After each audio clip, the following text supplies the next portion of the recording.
à toutes et à tous, bienvenue dans l'École du Futur, je suis ravie de vous retrouver.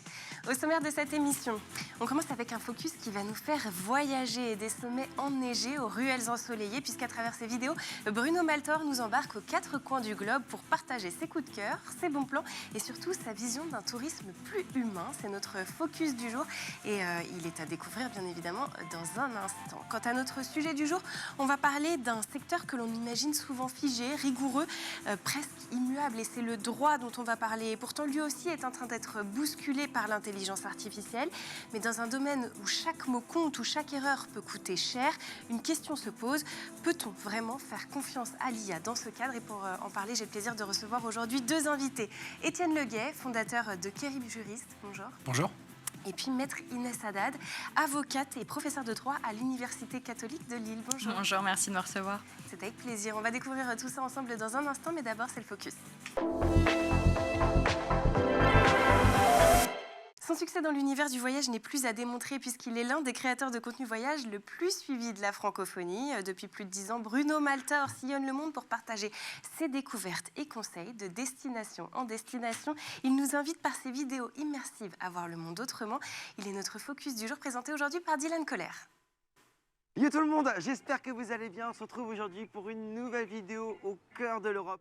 Aujourd'hui, on vous propose un tour du monde sans même quitter votre fauteuil, en compagnie de Bruno Maltor. Créateur de la chaîne YouTube du même nom, cet Auvergnat d'origine a su transformer sa passion pour le voyage en une aventure numérique suivie par plus de 477 000 personnes. Bruno Maltor commence son parcours en 2012 en lançant son blog Votre Tour du Monde, une invitation à partir aux quatre coins du globe. Sur sa chaîne YouTube, il propose des vidéos immersives de l'Asie à l'Amérique, en passant par l'Europe. Il partage ses expériences, ses coups de cœur et ses conseils pratiques pour voyager autrement. Un seul objectif, rendre le voyage accessible à tous et encourager la découverte de nouvelles cultures. Il met également en lumière les richesses de nos régions françaises, que ce soit en explorant les volcans d'Auvergne, en sillonnant le Berry ou en découvrant les trésors cachés de l'Oise. Il valorise le patrimoine local et incite à redécouvrir la France. Est-ce que vous vous rappelez de la diagonale du vide? Un terme que vous avez peut-être déjà entendu dans les médias, sur les réseaux ou même à l'époque en cours de géographie. Une ligne imaginaire qui traverse la France et où il ne se passerait apparemment rien. Loin des grandes attractions touristiques, des axes de commerce et des sites fréquentés. Le vide quoi. Mais est-ce que c'est vraiment le cas? Pour le savoir, je suis parti dans le Berry, au centre de la France et en plein milieu de cette diagonale. Et le centre de la France, il est là, sur le monument que vous voyez derrière moi. Oui, je vous emmène en plein cœur de notre beau pays. Bienvenue dans la diagonale du vide, bienvenue dans le Berry. Ce qui le distingue avant tout, c'est son authenticité, son engagement pour un tourisme responsable et sa volonté de partager des expériences sincères. Voyageur connecté et curieux, Bruno Maltor nous invite à élargir nos horizons et à embrasser la diversité du monde qui nous entoure. Alors, si après tout ça, vous n'avez toujours pas envie de voyager, n'hésitez pas à suivre ses aventures directement sur sa chaîne YouTube, une source d'inspiration inépuisable pour toutes vos prochaines destinations. Bref, abonnez-vous si ce n'est pas encore fait. Et surtout, n'oubliez pas de voyager. Peace! Allez, on va parler d'intelligence artificielle une nouvelle fois dans cette émission. Et s'il y a bien un domaine dans lequel on ne peut pas se permettre d'approximation, c'est celui du droit. Et alors que l'intelligence artificielle s'y installe progressivement avec une promesse claire, faire gagner du temps, les limites, elles, restent bien connues. Des réponses parfois approximatives, voire totalement erronées, même lorsqu'elles s'appuient sur des dizaines de documents. Alors face à ces limites, mon invité du jour a fait un choix, proposer une autre approche de l'intelligence artificielle générative dans l'espoir d'obtenir des résultats plus précis. On en parle tout de suite dans le talk.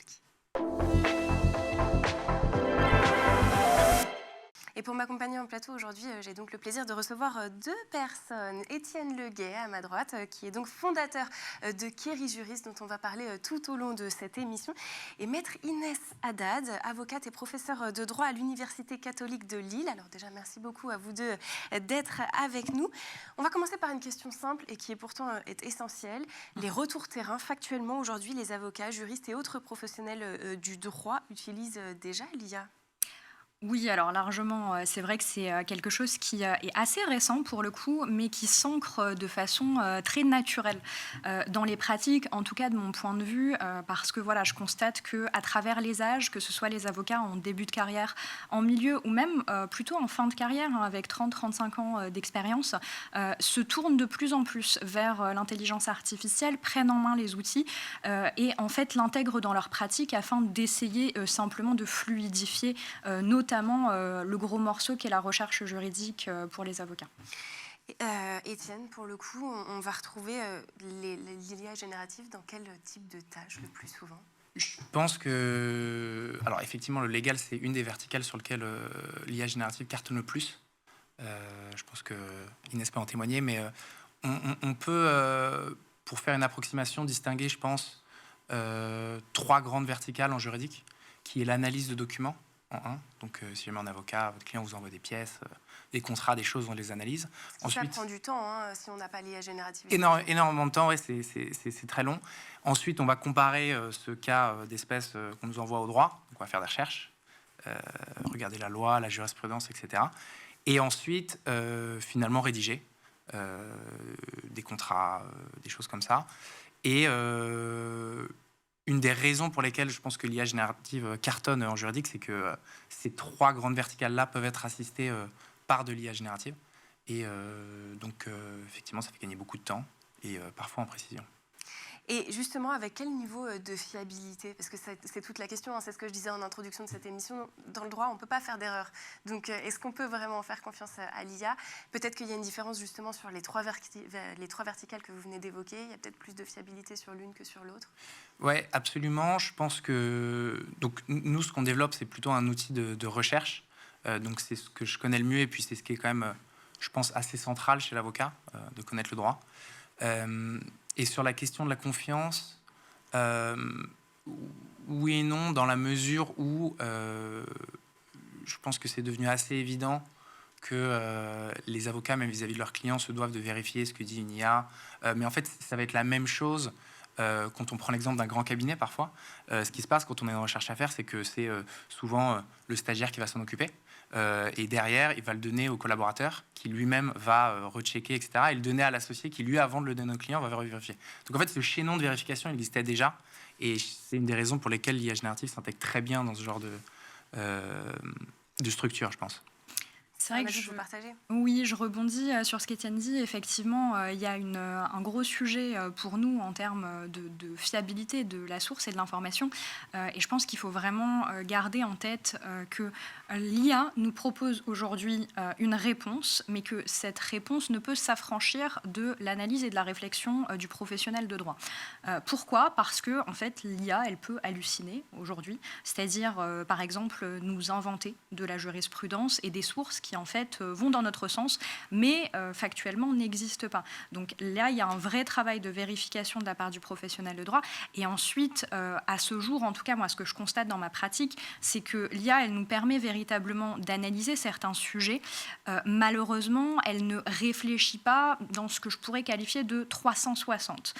C'est-à-dire que lorsque nous, on prend un sujet juridique, qu'on a voilà, une thématique qui nous est présentée par un client, que ce soit en conseil ou en contentieux, il y a une réflexion qui va se mettre en place, même avant de rentrer dans le dossier. Pourquoi? Parce que déjà, il faut déterminer quels sont les objectifs poursuivis par le client. Ensuite, une fois que ces objectifs sont établis, là, on va rentrer dans l'analyse. Et effectivement, lorsqu'on se saisit d'un outil qui est l'IA, on doit savoir où on va. Et là, j'en arrive à quelque chose qui est très important, c'est en fait comment on prompte sur l'IA. Comment on pose notre question juridique, parce qu'en fait, en fonction de la façon dont on interroge l'IA, elle va nous produire des réponses qui seront plus ou moins pertinentes et réalistes par rapport à des sujets. Là, on a évoqué aussi un point qui était important, je crois, c'est que jusqu'ici, on a parlé d'outils d'IA de manière générale. J'imagine que sur cette question de la fiabilité, il y a des outils auxquels on peut faire plus confiance que d'autres. C'est-à-dire que là, on va parler au cours de cette émission de Query Juriste. C'est différent d'un chat GPT. On sait que ce n'est pas les mêmes bases de données, ce n'est pas le même fonctionnement. Est-ce qu'il y a des outils, vous, aujourd'hui, dans votre pratique, par exemple, que vous utilisez avec peut-être un petit peu plus de confiance, même si, bien évidemment, il y a toujours la question de la vérification, la question de la manière dont on prompte?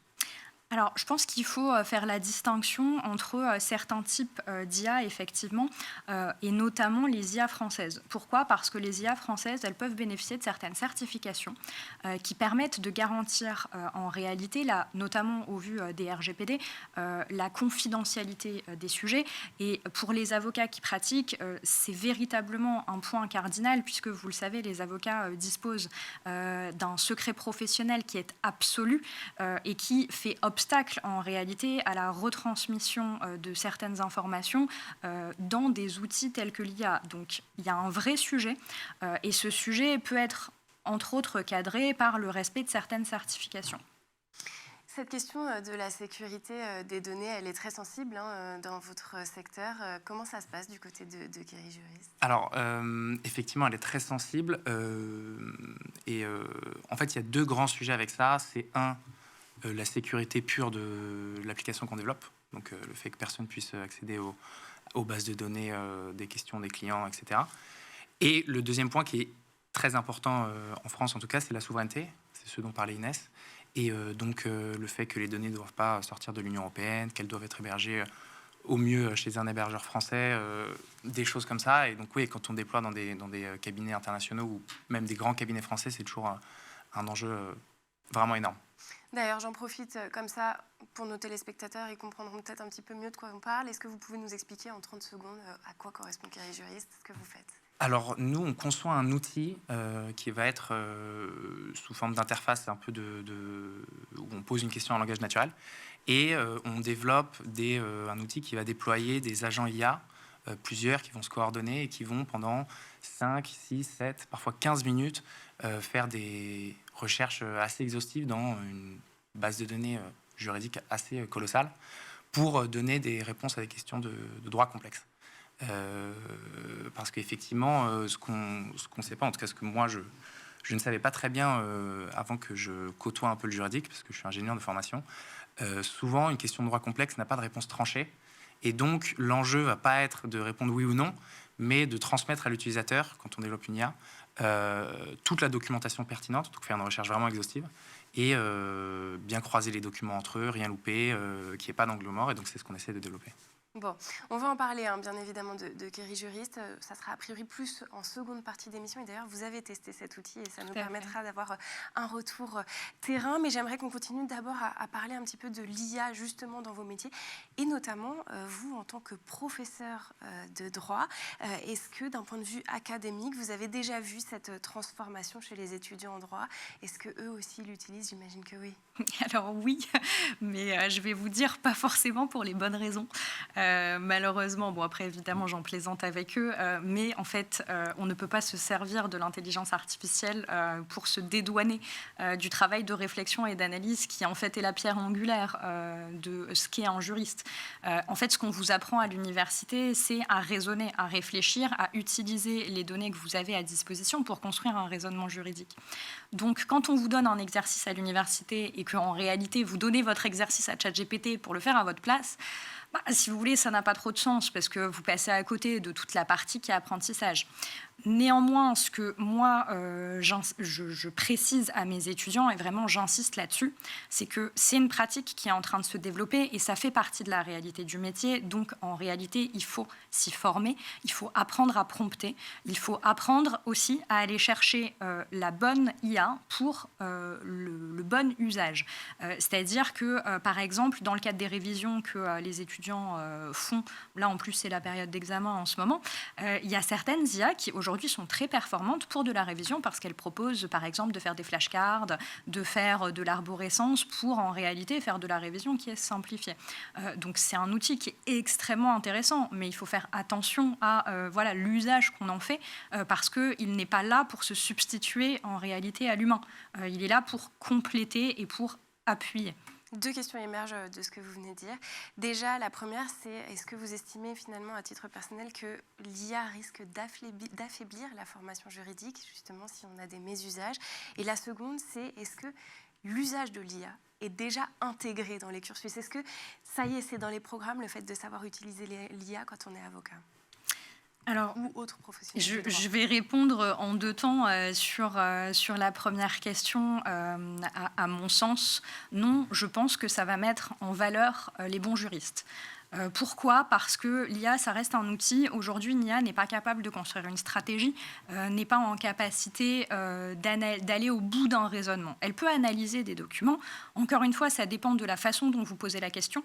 Et donc, la réponse qui en découlera sera plus ou moins pertinente par rapport à votre situation. Et ensuite, lorsque vous êtes un juriste, en réalité, il y a quand même tout un côté humain qui est le plus important pour le client parce que, en fait, un client, il vient vous voir avec des problèmes. Et en fait, il a aussi besoin que qu'une personne lui réponde, l'accompagne, le conseille. Et tout ça, ça fait partie de la réalité du métier. Et l'IA, aujourd'hui, n'est pas en capacité de pourvoir à tous ces besoins, finalement, qui sont, je dirais, extrinsèques. On n'est pas dans du purement juridique, mais on est dans quelque chose qui est fondamental. Et en réalité, de là, on découle le lien de confiance avec le professionnel du droit et avec l'avocat. Donc, non. En revanche, ce qui est sûr, c'est que ça va faciliter la recherche, ça va permettre de limiter les temps qui sont dédiés à de la recherche juridique parce qu'en fait, l'IA, elle va pouvoir nous permettre d'aller peut-être plus vite parce qu'on a accès plus facilement à de la source et donc que derrière, on peut construire un raisonnement juridique qui sera de façon, on va dire, plus rapide. Mais voilà, en tout cas, pour ça, ça ne se substituera pas, en tout cas à mon sens aujourd'hui. S'agissant de la deuxième question, est-ce que simplement vous pouvez me remettre à l'esprit ? C'est le fait de savoir si aujourd'hui l'usage de l'IA s'est intégré dans les formations, dans les cursus, ou est-ce qu'on a encore un petit peu de travail à faire de ce côté-là ? À ma connaissance, non. Maintenant, moi, c'est quelque chose que je fais dans mes enseignements, c'est-à-dire que j'oriente mes étudiants vers certaines IA, notamment, comme je vous le disais, dans le cadre des révisions. Mais à ma connaissance, non. Après, moi, je suis restreinte, entre guillemets, à l'université dans laquelle j'enseigne. Je ne sais pas ce qui se passe dans le reste, mais j'ose espérer, en tout cas, que c'est quelque chose vers lequel on va tendre, parce qu'il y a un véritable besoin de former les futurs juristes, les futurs professionnels du droit à l'utilisation de l'IA. Bon, on va continuer à parler de tous ces sujets, ça sera en seconde partie d'émission, mais d'abord on va faire un petit tour sur la planète tech. Vous n'avez pas eu le temps de sillonner le web, eh bien Dylan Kohler l'a fait pour vous, c'est le Zaptech.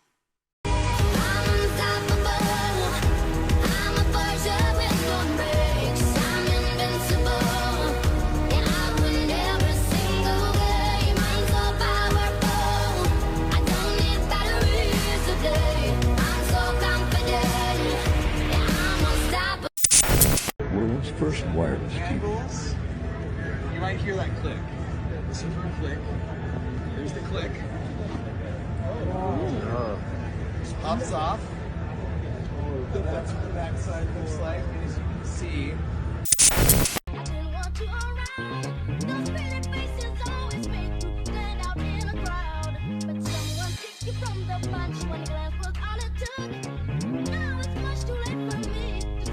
Yes, so the beat.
retour sur le plateau de l'École du Futur. Si vous nous rejoignez sur School TV, bienvenue. Aujourd'hui, dans l'École du Futur, on parle du droit et de la manière dont l'intelligence artificielle est aussi en train de bouleverser ce domaine. Et on va continuer à en parler avec mes invités. C'est tout de suite en seconde partie d'émission. Et ces invités, bien évidemment, ils n'ont pas changé. C'est toujours Étienne Leguet, fondateur de Kerry Juriste, et maître Inès Haddad, professeur de droit à l'Université catholique de Lille et également avocate. Alors, on a évoqué ensemble tout au long de la première partie de l'émission la manière dont l'intelligence artificielle bouleverse le secteur du droit. Et vous, de votre côté, vous avez co-créé un outil qui, justement, utilise l'intelligence artificielle. Donc, c'est Kerry Juriste. Est-ce que pour ceux qui éventuellement nous rejoindraient, vous pouvez nous rappeler rapidement ce que vous faites? Très rapidement, on conçoit un outil à destination des professionnels du droit, principalement des avocats, qui va aider, assister dans ce qu'on appelle la recherche juridique. Donc, c'est quand l'avocat recherche les lois, la jurisprudence et de manière générale de la documentation juridique pour répondre à des questions de droit.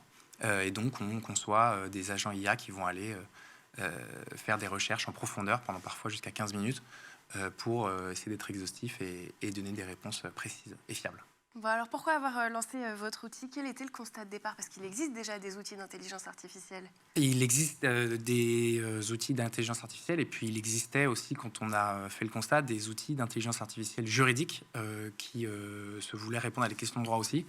Et la raison pour laquelle on a commencé, c'était effectivement parce qu'on avait vu une forme d'insatisfaction des praticiens vis-à-vis de ces outils-là, d'IA juridique, sur ces aspects de recherche.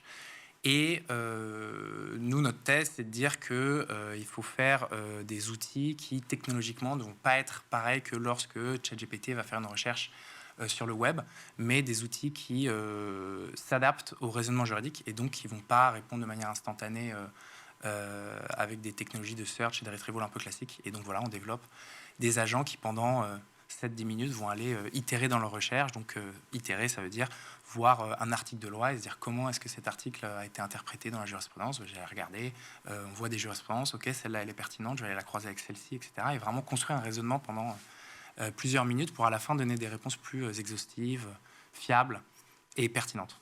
Alors on va rentrer dans un côté un petit peu technique, mais aujourd'hui, beaucoup en tout cas jusqu'à présent, beaucoup d'outils d'intelligence artificielle utilisés dans le domaine juridique se basaient en fait sur la recherche d'informations dans des bases de données pour construire une réponse. C'est ce qu'on appelle donc le RAG, en bon français, la génération à enrichissement contextuel. Et selon vous, cette méthode, elle n'était pas suffisante. Pourquoi est-ce que ça pouvait poser problème? Oui, alors le sujet, c'est qu'il faut comprendre ce qu'on entend par RAG. Si on entend juste le fait de donner du contexte à une IA pour répondre, on fait aussi du RAG.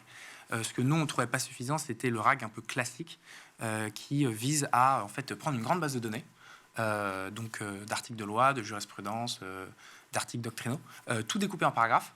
Et ensuite, lorsqu'on pose une question à une IA type ChatGPT, on va lui donner 50 paragraphes qui sont sémantiquement similaires à la question de l'utilisateur pour répondre à la question. Et on lui dit, tu te fondes seulement sur ces 50 paragraphes pour donner une réponse.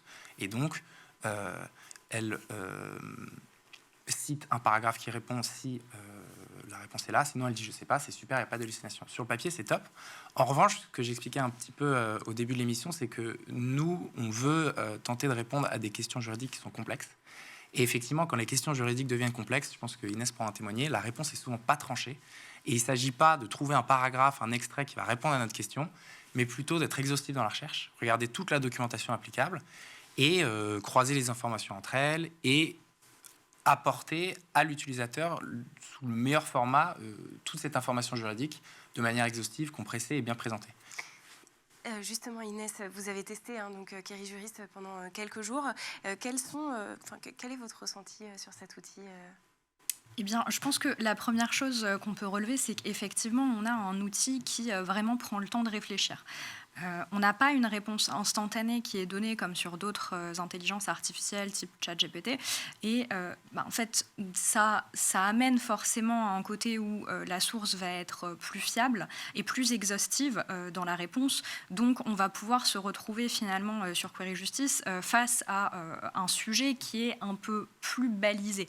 Et quand je dis balisé, c'est avec une analyse qui, entre guillemets, reprend tous les cas. Moi, j'ai fait une recherche typiquement sur du droit des contrats. Et ce que j'ai particulièrement apprécié, c'est que ça s'appliquait à différentes thématiques et que sur chacune des thématiques très spécifiques du droit des contrats à laquelle ça pouvait s'appliquer, type de la prestation de service, du contrat de travail, etc., ça me présentait de la jurisprudence qui correspondait. Donc c'est vrai que ça permet d'avoir plus d'informations de façon plus claire. Et en fait, ça constitue un socle qui permet de réfléchir parce que voilà, le problème aujourd'hui, c'est que les avocats, en général, quand on est face à un dossier, quand on est face à une question, on n'a pas, comme le disait Étienne, de réponse qui est tranchée. Et en fait, c'est là tout notre cœur de métier, c'est l'analyse et la réflexion juridique. Donc, plus on a un socle qui est exhaustif, et plus nous, derrière, on peut construire un raisonnement juridique qui est pertinent pour assister le client.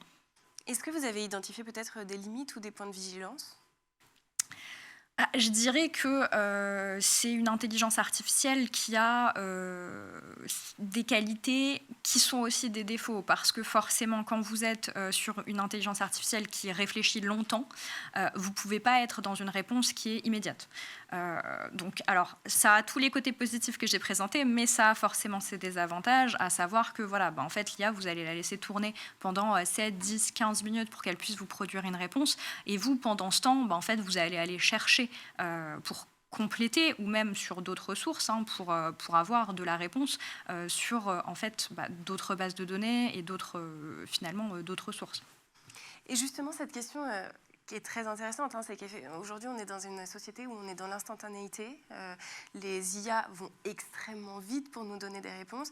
Là, ici, donc, on a un temps d'attente entre 7 à 15 minutes. Est-ce que vous ne craignez pas quelque part que ça soit un peu rédhibitoire, ça, pour les utilisateurs ? Ou au contraire, on utilise ce temps pour pouvoir, à côté, continuer à travailler et aller chercher d'autres sources ? Effectivement, au début, c'était une crainte. Quand on a lancé le produit en pensant que justement les utilisateurs allaient penser IA, donc instantané. Finalement, non, pas vraiment. Les gens nous disent on préfère attendre plus de 5 à 10 minutes, c'est pas non plus. Sur une recherche qui nous prendrait 3 heures, finalement, c'est 5 à 10 minutes, c'est pas très long. Et puis, on peut faire autre chose en attendant. De toute façon, c'est des choses qui vont s'améliorer. Aujourd'hui, c'est pas instantané parce qu'on est limité par de la puissance de calcul.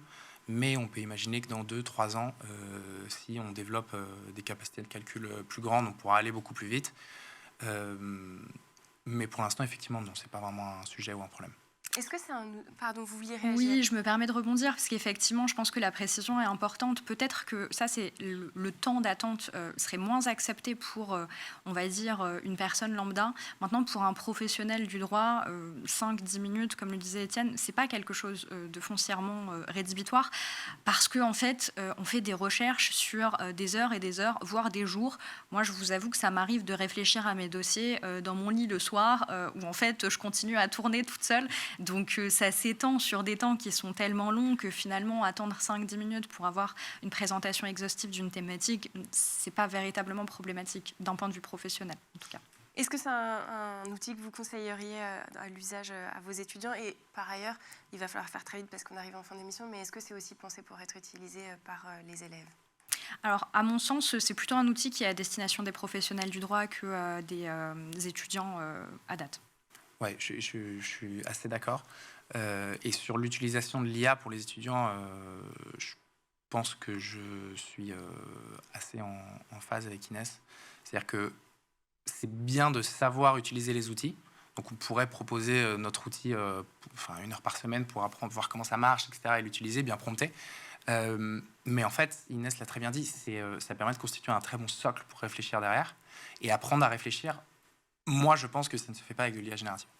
Bon, eh ben écoutez, ça sera le mot de la fin. Merci beaucoup à tous les deux d'avoir été avec nous. Je le rappelle, donc Étienne Leguet, fondateur de Kéry Juriste, et Maître Inès Haddad, avocate et professeure de droit à l'Université catholique de Lille. Merci aussi aux équipes en régie, comme toujours, et à Lilian Brémond d'avoir produit cette émission. Mais surtout, merci à vous de nous avoir suivis. On se retrouve avec beaucoup de plaisir dès demain à 12h30 sur School TV. D'ici là, portez-vous bien.